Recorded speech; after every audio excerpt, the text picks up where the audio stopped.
খালেদা জিয়ার দ্বিতীয় ছেলের নাম কি?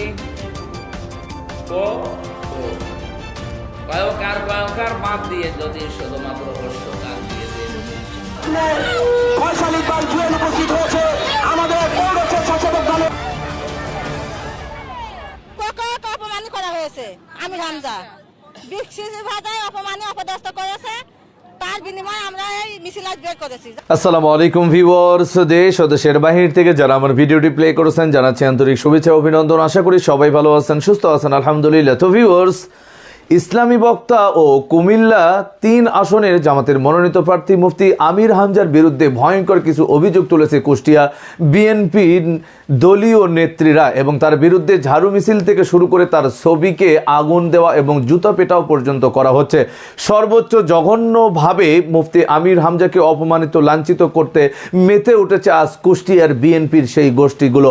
আসুন সর্বশেষ তার বিরুদ্ধে মামলা থেকে শুরু করে হত্যার অভিযোগও উঠেছে এবং প্রকাশ্যে জুতা পেটা করানোর অভিযোগ তুলেছেন এখন সেখানকার স্থানীয় বিএনপির কমিটিরা। আসলে তারেক রহমানের ভাইকে নিয়ে তথা আরাফাত রহমান কোকোকে নিয়ে মন্তব্য করাই কি মূল উদ্দেশ্য, নাকি 2023 সালের সেই সমালোচনাটা বর্তমানে কাজে লাগিয়ে বিএনপি আমির হামজার চাইতে জনপ্রিয়তা বেশি বা তাদের ক্ষমতা দখলের একটা ষড়যন্ত্র প্রায় করতেছে? আসুন সর্বশেষ বিস্তারিত আমরা জানবো যে বিএনপি কতটা নিম্ন পর্যায়ে গিয়ে এবার আমির হামজার পিছনে লেগে তাদের ক্ষমতা রক্ষার চেষ্টা করছে। বিস্তারিত আপডেট রিপোর্টে। ভিডিওতে যাওয়ার আগে ছোট রিকোয়েস্ট করবো, যারা চ্যানেলটি সাবস্ক্রাইব করেননি সকল আপডেট সবার আগে জানতে অবশ্যই চ্যানেলটি সাবস্ক্রাইব করে পাশে রাখবেন। দর্শক আসুন স্ক্রিনে। আর দ্বিতীয় ছেলের নাম কি? কয়কার বাদ দিয়ে যদি শুধুমাত্র হর্ষকার দিয়ে দেন। এই কো ওর দাদি যদি ডাক দেয়, যার দাঁত নেই কি বলে ডাকবে? কুকুর বলবে, কুকুর পানি নিয়ে আয়। এভাবেই কুষ্টিয়া 3 সদর আসনের জামায়াতের সংসদ সদস্য প্রার্থী ইসলামী বক্তা মুফতি আমির হামজা প্রয়াত রাষ্ট্রপতি জিয়াউর রহমান ও প্রয়াত সাবেক প্রধানমন্ত্রী বেগম খালেদা জিয়ার ছোট ছেলে আরাফাত রহমান কোকোর নাম বিকৃত করে উপস্থাপন করেন। প্রয়াত আরাফাত রহমান কোকোকে নিয়ে এমন বিতর্কিত মন্তব্য রাজনৈতিক অঙ্গনে তোলপাড় শুরু হয়েছে, তৈরি হয়েছে উত্তেজনা। বিভিন্ন স্থানে প্রতিবাদ মিছিল হয়েছে। আমির হামজার কুশপুত্তলিকায় বিএনপি নেতাকর্মীরা জুতা নিক্ষেপ করেছে।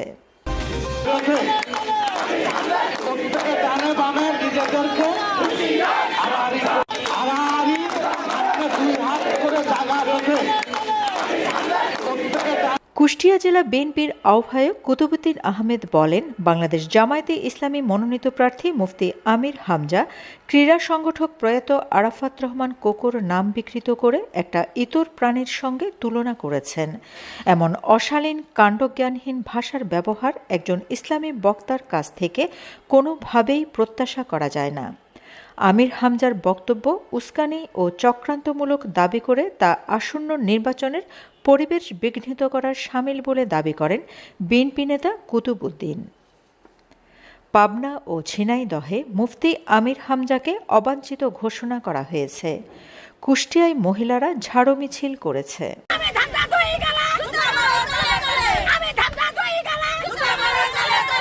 কুষ্টিয়া 3 সদর আসনে জামায়াতে ইসলামীর প্রার্থী আমির হামজার বিরুদ্ধে আদালতে মানহানির মামলা করেছেন সোলাইমান চৌধুরী। তিনি ইসলামী বিশ্ববিদ্যালয় শাখা ছাত্রদলের যুগ্ম আহ্বায়ক। তার বাড়ি গাজীপুর জেলায়। রোববার কুষ্টিয়া চিফ জুডিশিয়াল আদালত মামলাটি আমলে নিয়েছেন, তবে আদেশের দিন ধার্য করা হয়েছে আগামী 1 ফেব্রুয়ারি। এদিকে দুঃখ প্রকাশ করে ফেসবুকে এক ভিডিও বার্তায় আমির হামজা বলেন, মরহুম আরাফাত রহমান কোকো সাহেবকে নিয়ে আমার দেওয়া অনাকাঙ্ক্ষিত বক্তৃতাটি ছিল 2023 সালের। আমি সেই সময়েই একটি বিষয় বোঝাতে যেয়ে উদাহরণটা দিয়ে ভুল করায় দুঃখ প্রকাশ করেছিলাম। আমরা চাই আল্লাহ রাব্বুল আলামিন শহীদ জিয়াউর রহমানের সন্তানকে কবরে মাফ করে দিক। আমি ব্যক্তিগতভাবে শহীদ জিয়াউর রহমানকে ওনার আদর্শ মানি না, কিন্তু ভালোবাসি তাকে। জনাব তারেক রহমান এবং আরাফাত রহমান এই মানুষগুলোকে আমি এমনি ব্যক্তিগতভাবে ভালোবাসি। যেহেতু পৃথিবীতে মানুষ হিসাবে আমরা তাদেরকে ভালোবাসি, সেই হিসাবে আমি ওই বক্তব্যের কারণে ভুল স্বীকার করে সংশোধন হয়ে গেছি। তো এখন যারা নতুন করে এগুলো করছেন তারা কি জবাব দেবে? বা মানুষ কিন্তু এখন সচেতন, মানুষ বুঝে ফেলেছে আপনারা এগুলো হিংসার বশবর্তী হয়ে বা রাজনৈতিক প্রতিহিংসার কারণে এগুলো করছে। এগুলো করে আমার মনে হয় আপনাদের লাভ হবে না, আরো ক্ষতি হবে। তবে আমির হামজার ভেরিফাইড ফেসবুক পেজ থেকে ভিডিও বার্তা প্রকাশ করার পর নেটিজেনদের কমেন্টে নেতিবাচক মন্তব্য করতে দেখা গেছে। ভয়েস অব কুষ্টিয়া নামে একটি আইডি থেকে লেখা হয়, সারা জীবন তুমি ভুল করো আর ক্ষমা চাও, জীবনে মানুষ তওবা কয়বার করে। মুফতি আমির হামজা তার বিভিন্ন বিতর্কিত বক্তব্যের জন্য গত কয়েক মাসে বেশ কয়েকবার প্রকাশ্যে ক্ষমা চেয়েছেন এবং দুঃখ প্রকাশ করেছেন। নির্দিষ্ট সংখ্যা বলা কঠিন হলেও প্রধানত 3টি বড় ঘটনার প্রেক্ষিতে তার ক্ষমা চাওয়ার বিষয়টি ব্যাপকভাবে আলোচিত হয়েছে। ভারতীয় অভিনেত্রী রাশমিকা মান্দানার সৌন্দর্যের প্রশংসা করে ওয়াজ মাহফিলে বক্তব্য দেওয়ায় ব্যাপক সমালোচনা হয়। এর প্রেক্ষিতে তিনি 2024 সালের ডিসেম্বরে ক্ষমা চান এবং জানান যে উদাহরণ হিসেবে নায়িকার প্রসঙ্গ টানা তার ভুল ছিল। রাশমিকা মান্দানা নাম শুনেছেন?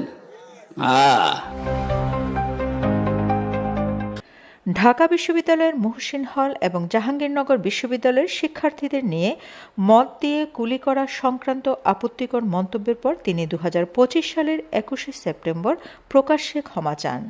এ সময় তিনি ঘোষণা দেন যে ভবিষ্যতে আর কোনো বিতর্কিত রাজনৈতিক বিষয়ে কথা বলবেন না এবং শুধু কোরআনের তাফসির। দর্শক, স্ক্রিনে আমরা সে সম্পর্কে বিস্তারিত জানলাম। এ বিষয়ে আপনাদের মতামত কমেন্টে জানান। কেউ ভিডিওটি স্কিপ করবেন না। আল্লাহ যদি কাউকে সম্মানিত করে, পৃথিবীর সকল ষড়যন্ত্রই তাদের কাছে বেথা। ইন্নাশ শাইতানা কানা দাঈফা। কোরআনের কথা অনুযায়ী এই পৃথিবীতে যারা অন্যের সমালোচনা করে, অন্যের পথে ষড়যন্ত্র করে, যত যা কিছু করুক না কেন, আল্লাহ যদি কাউকে আঁকড়ে ধরেন কেউ নামাতে পারবে না। ঠিক কুষ্টিয়ায় মুফতি আমির হামজার বিরুদ্ধে যে ষড়যন্ত্র করছে বিএনপি, তার একটি ফলাফল আগামী নির্বাচনে কুষ্টিয়াবাসী পেতে যাচ্ছে অতি দ্রুত। আসুন বিস্তারিত আপডেট রিপোর্টে। 16 বছর আজান দিতে দেয়নি সালেমরা।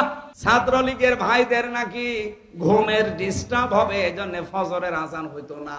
এবার ডাকসুতে শিবির প্যানেল পাশ করার পরে তার পরের দিন মাইকে আজান আরম্ভ হয়েছে। সামাজিক যোগাযোগ মাধ্যমে ছড়িয়ে পড়া মুফতি আমির হামজার এই বক্তব্যের প্রতিবাদ জানিয়েছে ঢাকা বিশ্ববিদ্যালয়ের হাজী মোহাম্মদ মুহসিন হলের শিক্ষার্থীদের একাংশ। শুক্রবার বিকেলে হলের শিক্ষার্থীদের পক্ষ থেকে হল প্রাধ্যক্ষ বরাবর একটি প্রতিবাদ লিপি জমা দিয়েছেন তারা। এতে মুফতি আমির হামজাকে ক্ষমা চাওয়ার দাবি জানানো হয়। পরে হল ফটকে সংবাদ সম্মেলন করেন শিক্ষার্থীরা। হাজী মোহাম্মদ মুহসিন হল ঢাকা বিশ্ববিদ্যালয়ের ধর্মপ্রাণ মুসলিম শিক্ষার্থীদের আবাসিক হল। এখানকার বেশিরভাগ শিক্ষার্থী ধর্মপ্রাণ এবং নিয়মিত হল মসজিদে আজান শুনে নামাজ আদায় করে আসছেন।